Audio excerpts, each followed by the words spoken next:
चुड़ैल की डरावनी कहानी। डरावना अतीत। गांव कोहिनूरपुर की सीमा पर एक पुराना उजड़ा हुआ हवेली था, जिसे लोग भूतिया हवेली कहते थे। कोई भी उस हवेली के पास जाने की हिम्मत नहीं करता था, क्योंकि लोगों का कहना था कि वहां एक चुड़ैल का साया रहता है। गांव के बुजुर्गों के अनुसार यह हवेली कभी रुक्मिणी देवी नामक महिला की थी, जिसे गांव वालों ने डायन समझकर जला दिया था। रुक्मिणी देवी बहुत ही नेक दिल और दयालु महिला थी, लेकिन उसकी सुंदरता के कारण गांव के जमींदार का बेटा रघुवीर उसे पाने की कोशिश करता रहता था।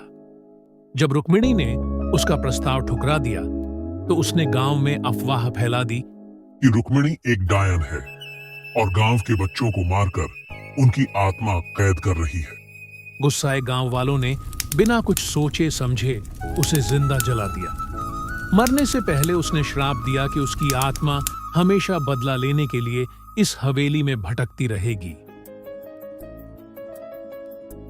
कई वर्षों बाद शहर से एक युवा पत्रकार अजय अपने दोस्त रोहित के साथ उस गांव में आया। उसे भूत प्रेत की कहानियों पर विश्वास नहीं था और वह इस हवेली के रहस्य की सच्चाई जानना चाहता था। गांव वालों ने उसे कई बार चेतावनी दी, लेकिन उसने उनकी बातों को मजाक में उड़ा दिया। रात के अंधेरे में अजय और रोहित उस हवेली में पहुंचे। हवेली बहुत ही डरावनी और सुनसान थी। अचानक ठंडी हवा चलने लगी और हवेली के अंदर से किसी के रोने की आवाज आने लगी। दोनों दोस्त डर गए, लेकिन अजय ने हिम्मत नहीं हारी और आवाज की दिशा में बढ़ता गया। जैसे ही वे हवेली के मुख्य हॉल में पहुंचे, वहां उन्होंने एक सफेद साड़ी पहने और बिखरे बालों वाली महिला को देखा। उसकी आंखें खून जैसी लाल थीं और वह जमीन से कुछ इंच ऊपर हवा में तैर रही थी। यह नजारा देखकर रोहित बुरी तरह डर गया और पीछे हटने लगा, लेकिन अजय ने अपना कैमरा निकालकर वीडियो रिकॉर्ड करना शुरू कर दिया।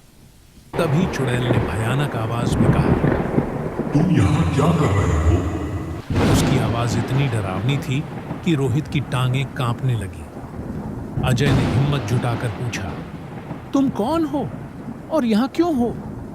चुड़ैल जोर से हंसी और बोली, मैं रुक्मिणी हूं, जिसे इस गांव ने जलाकर मार डाला। अब मैं हर उस इंसान को मारूंगी जो इस हवेली में आएगा।